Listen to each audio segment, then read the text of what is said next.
I can only speak for those of us who are in real estate investing, and I know for sure the concept of creative real estate investing and strategies like subject to is becoming more and more interesting to a lot of real estate investors who under any other circumstance wouldn't even be interested in it because they invest in real estate the traditional or conventional way.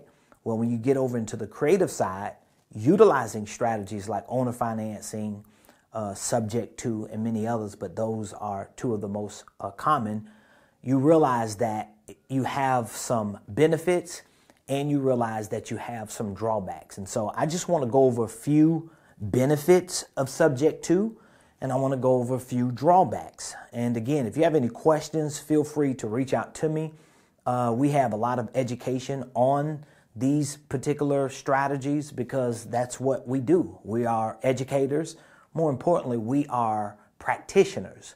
So I don't teach anything that I don't personally practice. Now, there are a lot of things that I may want to teach on, but I ain't teaching on nothing that I ain't practicing. Once I have practice and I have experience and I have results and proof to show that these are receipts, that it works, then I'm more confident to discuss those things. Otherwise, I'm not going to talk about it. But these are strategies that I do practice, and these are strategies that I know a little bit about. So I know it could be very beneficial to you. So let's talk about the benefits and drawbacks of subject to. So what are some of the benefits? Well, one of the main benefits is no credit or credentials. You don't necessarily have to go to a bank, get pre-approved.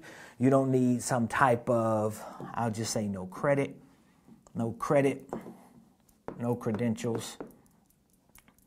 You don't have to go get bank statements. You don't have to go submit W-2s and tax returns.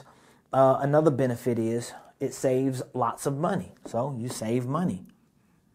How do you save lots of money? Well, with a traditional or conventional real estate investment, you might have to put 25% down. I mean, just off the rip, 25%. That may not include the amount of reserves that you need to have set aside to show that you got money. That may not include the money that you may have to put into a property to rehab it. And that may not even include some other costs that are associated to closing, like appraisals, inspections, some of the things that are commonly common expenses with buying a property. It's a quick sale. Most times when you're purchasing properties subject to, the sales are relatively quick because you're not dependent upon getting pre-approved, needing 30 to 45 days to close. All that goes out the window. Another benefit is you most likely have a motivated seller. Now, they're not always motivated voluntarily. They're motivated because circumstances, social issues have forced them to be motivated. Another benefit is, as we kind of mentioned before, no banks or lenders. So it doesn't require you to have a bank involved or lender involved. Another benefit, this is a scalable strategy. Like we have a lender on our team because my wife is a real estate agent. She still works with buyers and sellers in the traditional world of real estate. And our lender, who is also investor friendly, she tells us all the time that you may be able to get up to 10 loans the traditional or conventional way as an investor. But again, you probably dropping 20 to 25% each time you purchase a property, and then you hit a max, you hit a limit, and banks ain't gonna give you no more money. With subject to or other creative investment strategies, it's scalable. You're not limited to 10. You can get 100 and just keep doing it as long as you have resources and money and, of course, the business bandwidth to handle it. Another benefit is, so I'll just put scalable here. I forgot to write all these benefits. Scalable, I forgot to write motivated. I think you kind of get the gist of what I'm saying. A low barrier of entry. That's another benefit, low barrier. It's a low barrier of entry. Like you don't need a whole lot of money and credit and resources and all this stuff to get into real estate investing if you're taking the subject to creative finance approach. Another benefit to me, it is improvement of the community. Why are you improving the community? Well, if this is a distressed property, the family is in distress, it could be an empty property, it could be an absentee owner, it could be a landlord that's having problems with a tenant who's doing drugs or selling drugs or committing crime and just tearing up the neighborhood. Well, guess what? As a creative real estate investor, if you can figure out a creative way to take possession of the property and own it and buy it and acquire it through a strategy like Subject 2, well, guess what? You have more money to invest in the property, to get a tenant that would appreciate the home in the community. So you are essentially improving the community. So those are just a few benefits of Subject 2. Now, what are some of the drawbacks? Well, the first drawback for me would be the deal structure. That's a drawback because the deal is not always a good one. And a lot of real estate investors who are ambitious, who are eager to get deals, they just jump on stuff because they really don't have a strategy. In other words, when you enter a deal, you need to look at the deal structure from the exit of the deal, not just from the entry of the deal. I'm not going to enter a deal that I haven't thoroughly vetted and figured out the exit, multiple exits to be exact. So that's a drawback, the deal structure itself. The deal could be structured wrong. It could benefit the seller and not benefit you. It could benefit you and not benefit the seller. So you definitely got to make sure that this drawback is something that you address. Another drawback of Subject 2 is the insurance. That's a drawback because if you don't know how to properly set up a new insurance account, remember, if you're buying a property from someone who lives in it, no matter what their situation is, but you're buying it subject to owner finance and there's a loan or a mortgage existing involved, well, guess what? You're buying a property as an investor or as a potential landlord or a flipper, and you're not an owner-occupied. So that insurance policy is an owner-occupied insurance policy. It has to be changed, and the paperwork has to be resubmitted to the bank correctly in order for the deal not to raise red flags. Another drawback is the seller. So there are times when the seller has remorse. There are times when the seller is just not happy about their situation. And if they feel like you getting over on them, or it could be after the deal is done, so many things can come up. I've seen it all, so I know the seller can be a drawback. Another drawback is, I'm going to abbreviate it, PML. That's short for private money lender. A lot of real estate investors, they bring other people into the deal, whether to be lenders, to have second lien or third lien positions, or other partners.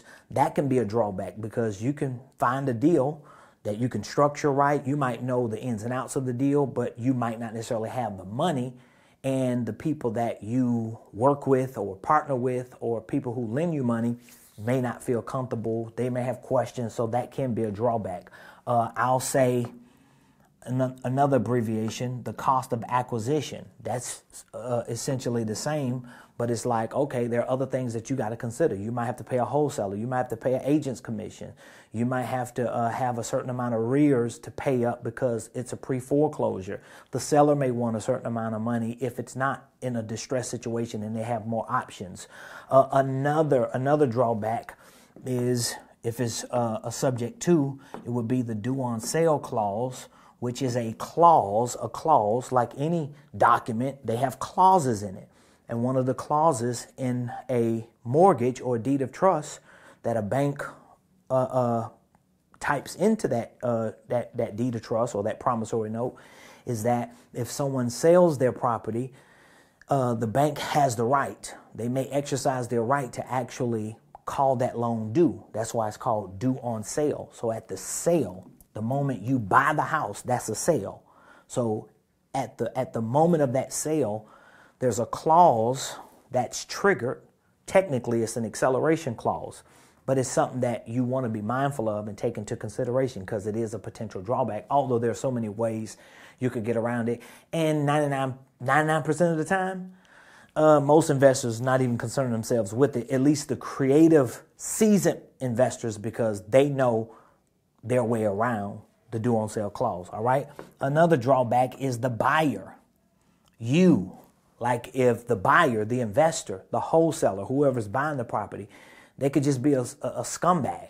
If they're a scumbag, they're not going to do right. That's a drawback to doing a deal, because if you don't do what you say you're going to do for that seller, especially if you're taking advantage of the situation that they're in, you're a scumbag, number one. But you're unethical, and sometimes people doing things that are illegal. And that's one of the reasons why I always like to have my attorneys, my real estate agents, my TCs, everybody that I know lives by and operates their profession by a certain code of ethics. I want them to be involved because I know I'm doing it right. Another drawback is the dispo. We're going to just shorten it for dispo. That's disposition. That could be a drawback. How are you going to exit the property? Let's say, for example, if you buy a property subject to or creatively, and in your mind, oh, I'm going to flip the property. Well, what happens if the market goes a different way? That area is softened. You get a lot of foreclosures in that area. The market value goes down, and you can't sell it. You can't exit it with a flip. Now you're stuck holding a property, paying a payment every month. You're not able to rent it because you can't get enough for rent to make up the mortgage. So these are drawbacks. But I just want to share with you a few benefits and drawbacks of subject to. But a lot of these apply to any creative deal. It could be owner financing or a conventional or traditional deal. Either way, if this information brought value to you, if you want to learn more about subject to owner financing, creative real estate investing, and other things that associate with that, feel free to click the link in the description. We have online courses that you can go through those courses at your own pace, 24 hours a day, 7 days a week. We have all the documents and forms available for you. We have a mentorship where we have weekly coaching calls. We have regular workshops where we get into the nuts and bolts of these things. And guess what? We got receipts. I think that's more important than anything. We doing it in real life, and we're helping a lot of people and making a lot of money in the process. So I hope you enjoyed this video. I'll see you on the other side.